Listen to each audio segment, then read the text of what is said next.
దిగంబరా దిగంబర శ్రీపాదవల్లభ దిగంబర శ్రీపాదరాజం శరణం ప్రపద్యే. సంపూర్ణ శ్రీపాద శ్రీవల్లభ చరితామృతము అధ్యాయము 18 రవిదాసును గురించిన వర్ణనము. పేజీ 186 నుండి. శ్రీ గణేశాయ నమః. శ్రీ సరస్వత్యై నమః. శ్రీ గురుభ్యో నమః.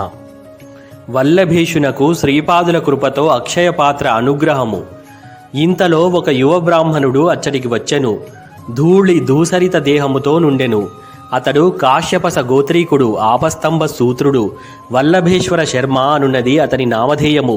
పీఠికాపుర అగ్రహారము నుండి వచ్చినవాడు. శ్రీపాదుల వారు పీఠికాపురమునందలి తన ఆత్మీయులను పేరు పేరున అడిగి వారి క్షేమ సమాచారములను తెలిసికొనెను.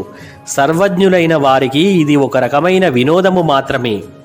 మధ్యాహ్న భిక్షకు ఎందరెందరో భక్ష్యభోజములను తెచ్చిరి. ఇంతలో ఏదో అందుకొనుచున్నట్లు తమ దివ్యహస్తములను పైకి చాచిరి. ఒక పెద్ద వెండి పాత్ర నిండుగా ఖీర్ అనబడు పాయసమందుండెను. అచ్చట సమావిష్టులైన శిష్యగణములకు దాని పంచిపెట్టవలసినదని నన్ను ఆదేశించిరి. ఎంతమందికి పంచినను పాత్రయందు పాయసము మాత్రము నిండుగానే ఉండెను. తన శిష్యులు తెచ్చిన భక్ష్యభోజములను కృష్ణానదిలో వేయవలసినదని ఆజ్ఞాపించిరి. ఈ కార్యము రవిదాసునకు అప్పగించబడెను. నదిలోని జలచరములకు కూడా స్వామి ప్రసాదము వితరణ గావించబడెను. శ్రీపాదులు వల్లభేషుని తమ దగ్గర కూర్చొనమనిరి. వల్లభేషుని ప్రక్కనే నేను కూర్చొంటిని. నా ప్రక్కన సుబ్బಣ್ణ శాస్త్రి అను కన్నడ బ్రాహ్మణుడు కూర్చొండెను. ఒక బీద బ్రాహ్మణుడు తన కన్యకు మంచి సంబంధమును కుదర్చమని స్వామిని ప్రార్థించెను. అంతటా శ్రీపాదుల వారు, నేనుండగా నీకు భయమెందులకు? పాపము ఉన్న చోటనే భయముండును. ఈ వల్లభేషుడే నీకు అల్లుడు. సుబ్బಣ್ణ శాస్త్రి పౌరోహిత్యము వహించును. వల్లభేషుని పితృదేవతలు చాలా ఆగ్రహముగానున్నారు. పితృదేవతల శాపముండుట జీవితానికి మంచిది కాదు. పితరులకు శ్రాద్ధాది కర్మలు సభక్తికముగా చేసేడి పిండ ప్రదానములు మాత్రమే వారికి చేరును, అన్యథా వారికి చెందవు. అందువలన గరుడ పురాణోక్త మంత్రములు చదివి ఆ తరువాత మాత్రమే వివాహ మంత్రములను చదువవలెను.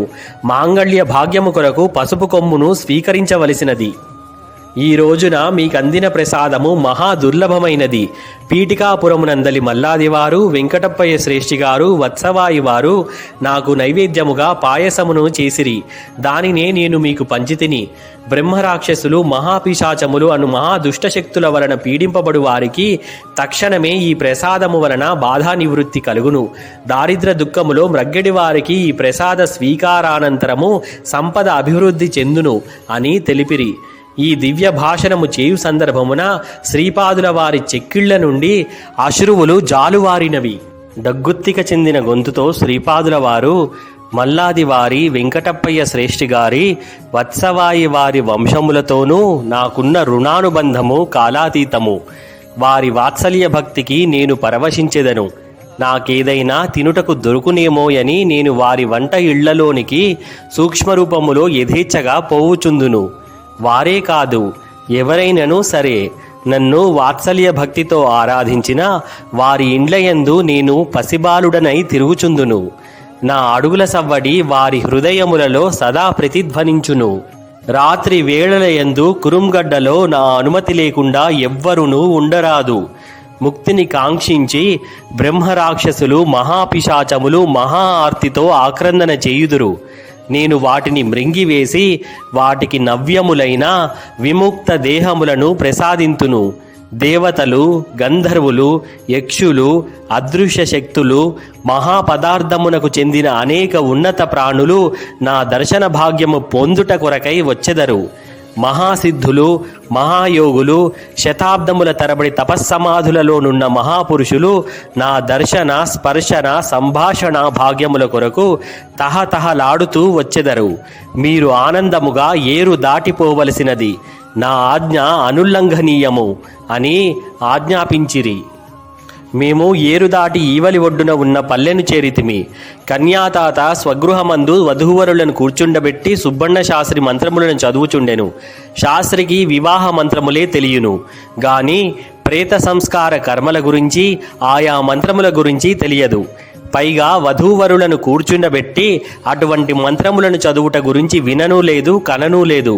శ్రీపాదుల వారిని ధ్యానించి సుబ్బಣ್ణ బ్రహ్మస్థానమున కూర్చుండెను. అతని నోట అప్రయత్నముగా మంత్రములు వెలువడుచుండెను. అది సుబ్బಣ್ಣకే ఆశ్చర్యము. ఈ తంతు పూర్తయిన తదుపరి వివాహ మంత్రములతో వారికి వివాహము జరిపించబడెను. మంగళ సూత్రమునకు బదులుగా పసుపు కొమ్ము కట్టబడెను. కన్యాదాత నిర్ధనుడు, వరుడు కూడా నిర్ధనుడే.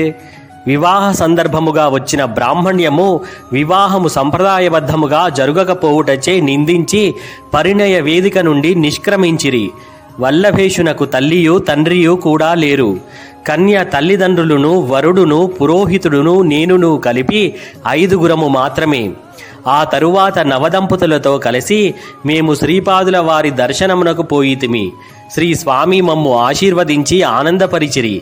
అందరినీ కొంతసేపు ధ్యానస్థులై తన సన్నిధిలో ఉండవలసినదని వారు సెలవిచ్చిరి. నేను ధ్యానస్థుడను కాగానే నాకు వల్లభేషుని భవిష్యత్తు గోచరించెను. వల్లభేషుడు పసుపు వర్తకము చేయుచుండెను. తనకు వ్యాపారమున లాభము వచ్చిన ఎడల కుర్వపురము పోయి సహస్ర బ్రాహ్మణారాధన చేయవలనని నిశ్చయించుకొనెను. శ్రీపాదుల అనుగ్రహమున అతడు విశేష ధనమును సంపాదించెను. అయితే మ్రొక్కు తీర్చుటను వాయిదా వేయుచుండెను. ఇంతలో శ్రీపాదుల వారు కురుంగడ్డలో అంతర్హితులై గుప్తరూపమునందున్నారు. కురుంగడ్డలో శ్రీపాదుల వారి పాదుకలు మాత్రమున్నవి. అతడు ధనమును తీసుకొని కురుంగడ్డకు వచ్చుచుండగా 4 దొంగలు యాత్రికుల వేషమున ఇతనితో కలిసి వచ్చి వల్లభేషుని వధించినారు. అతడు తన తల నరకబడు సమయములో శ్రీపాదవల్లభులను స్మరించెను. శ్రీపాదుల వారు త్రిశూలధారి అయిన యతి రూపంలో వచ్చి 3 దొంగలను వధించెను.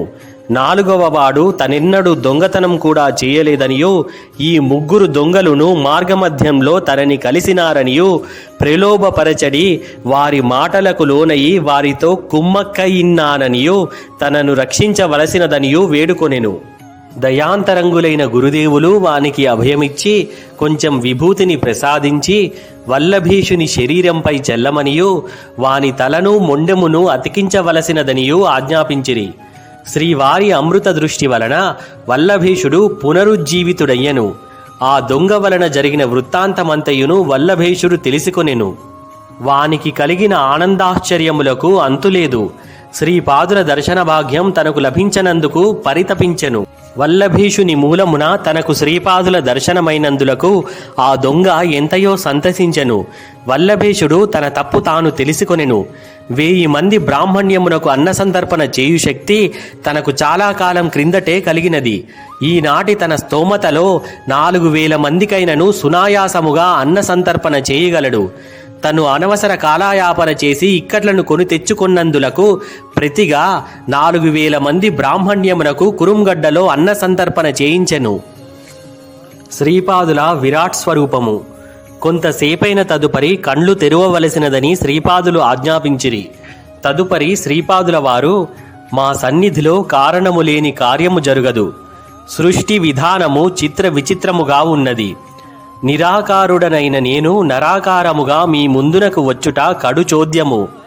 నిర్గుణుడనైన నేను సగుణుడుగా మీకు తోచుట ఆశ్చర్యము. అసలు పరిమితులు అవధులు లేని నేను పరిమితులతో అవధులతో ఉన్నట్లు మీకు అనుభవమగుట వింతను గొలుపు విషయము. సర్వశక్తులును నా కరస్థమై ఉన్నవి. ఈ అనంతకోటి బ్రహ్మాండమునందలి ప్రతి అణువులోనూ ఉన్నవాడిని నేనే.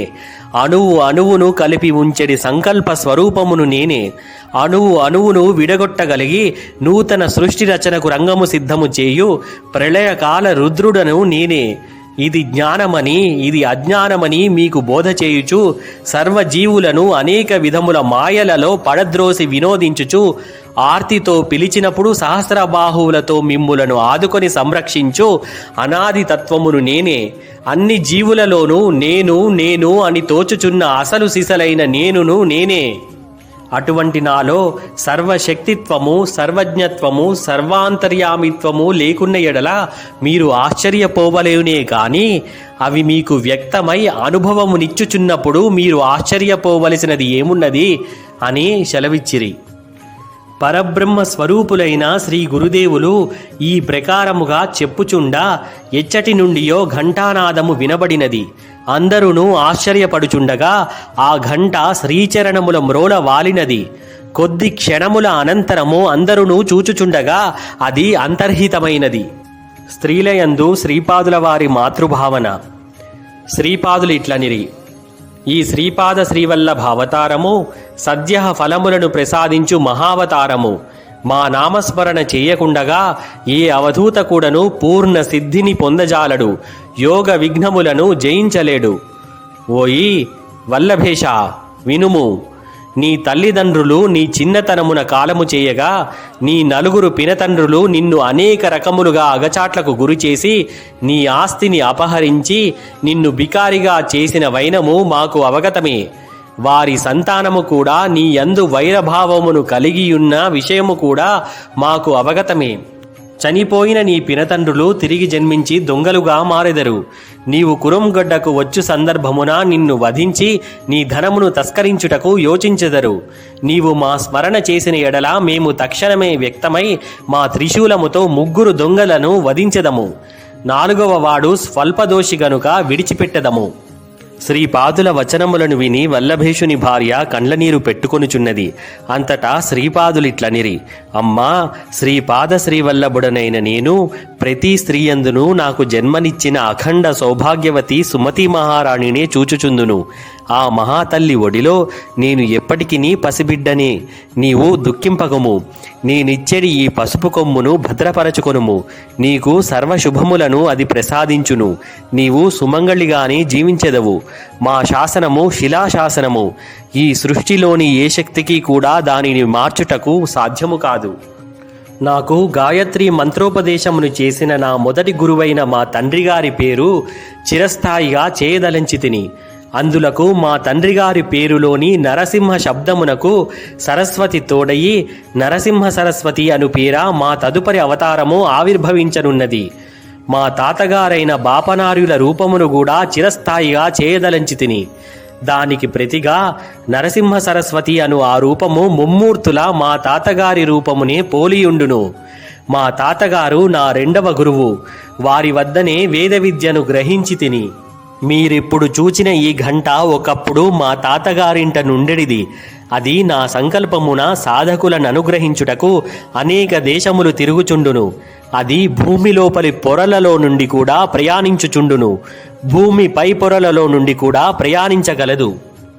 శంకర భట్టు, నీవు రచించడి శ్రీపాద శ్రీవల్లభ చరితామృతము తెలుగు ప్రతిలోని జయసంఖ్యారూపమైన 18వ అధ్యాయము పీఠికాపురము చేరు సందర్భమున ఆ ఘంట తిరిగి పీఠికాపురము చేరును. ఈ ఘంట అనేక ఆకారములు మారి పరిమాణములు మారి నా సంకల్పము ప్రకారము నడుచుకొనును. మా తాతగారి స్వగృహమున నా పేరిట మహాసంస్థానం ఏర్పడును. నా ప్రేమకు గుర్తుగా జయ జయ ధ్వానరూపమైన ఘంటను పీఠికాపురము పంపించెదను. శ్రీపాద శ్రీవల్లభులకు జయము జయము. సద్గురు పరబ్రహ్మార్పణమస్తు.